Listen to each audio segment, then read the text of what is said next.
शनि का सितम समाप्त होने जा रहा है कुंभ राशि के जीवन से। इसका मुख्य कारण ये है कि शनि देवता हो रहे हैं अस्त के।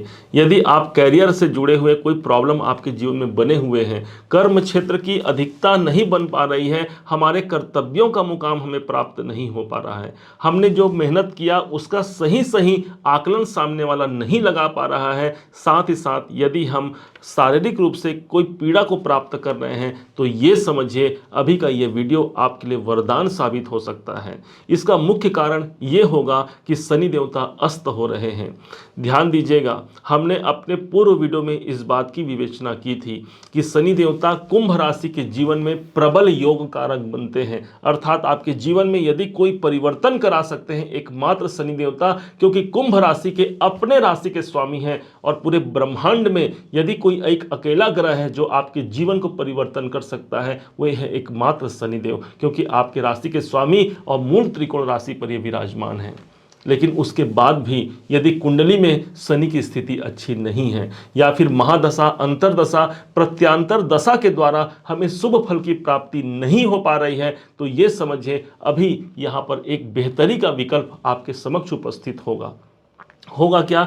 12 फरवरी से लेकर के 16 मार्च तक के शनिदेव अस्त अवस्था में आएंगे और इसका कारण ये होगा कि सूर्य भगवान ठीक आपके 12वें घर को छोड़ जाएंगे और 12वें घर को छोड़ करके आपकी अपनी कुंभ राशि पर ही इनका समावेश हो जाएगा, इनका संचरण हो जाएगा। जैसे ही ये 13 फरवरी को आते हैं, ये पूरे के पूरे 14 मार्च तक के आपके कुंभ राशि को छोड़कर कहीं जाने वाले नहीं हैं। अर्थात ये वीडियो भी आप छोड़कर कहीं मत जाइए, बहुत बेहतरी की ओर ये ले जा सकता है ये वीडियो आपको।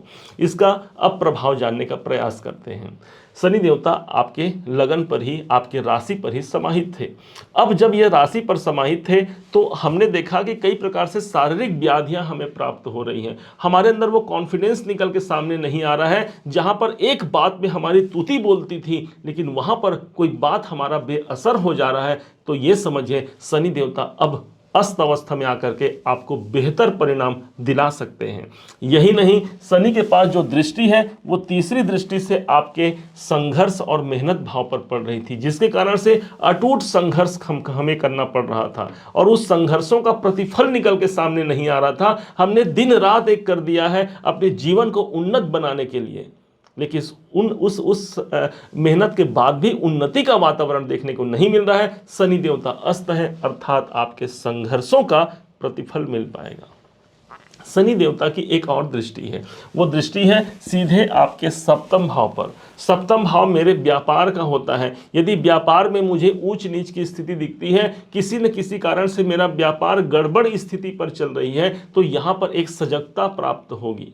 दाम्पत्य जीवन में जीवन साथी या जीवन संगिनी को लेकर के कोई परेशानी चल रही है, चाहे वो स्वास्थ्य बाधा हो या फिर अपने आपस के विवाद की स्थिति बनी हुई है, वहाँ पर भी एक शांति का माहौल प्राप्त होते हुए आप देख सकते हैं।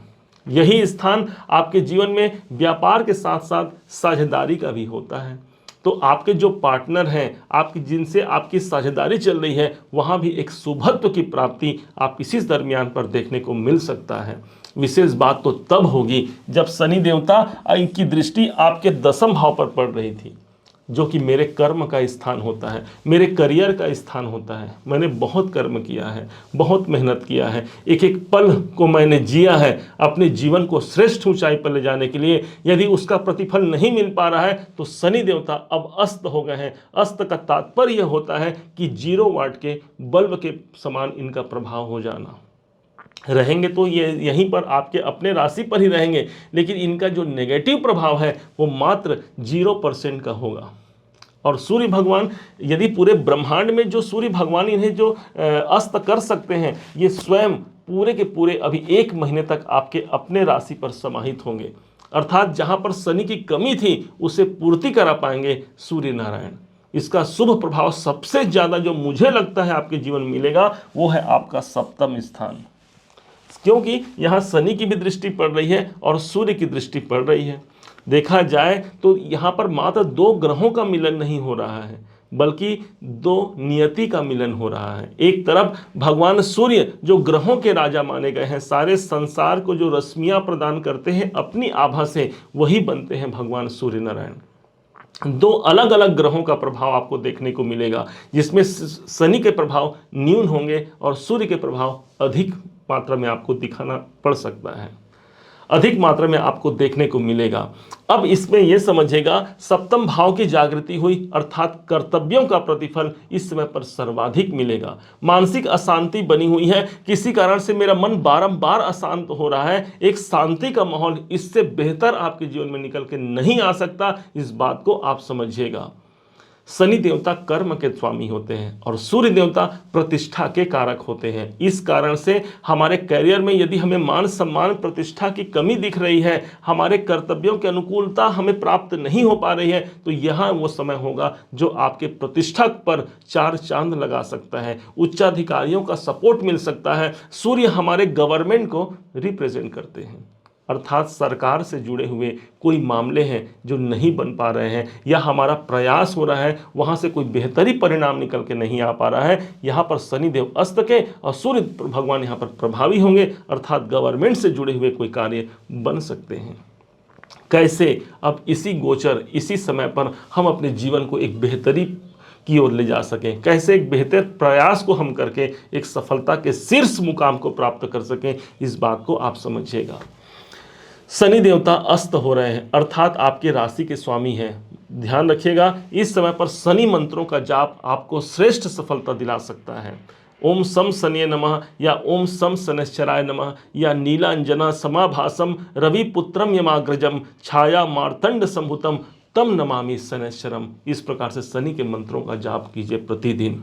हो सके तो सायंकाल के समय इस जाप को करने का प्रयास कीजिए। शाम का जो समय होता है, अंधेरा माना गया है शनि को, वो समय ज़्यादा प्रभावी होता है शनि जाप के लिए।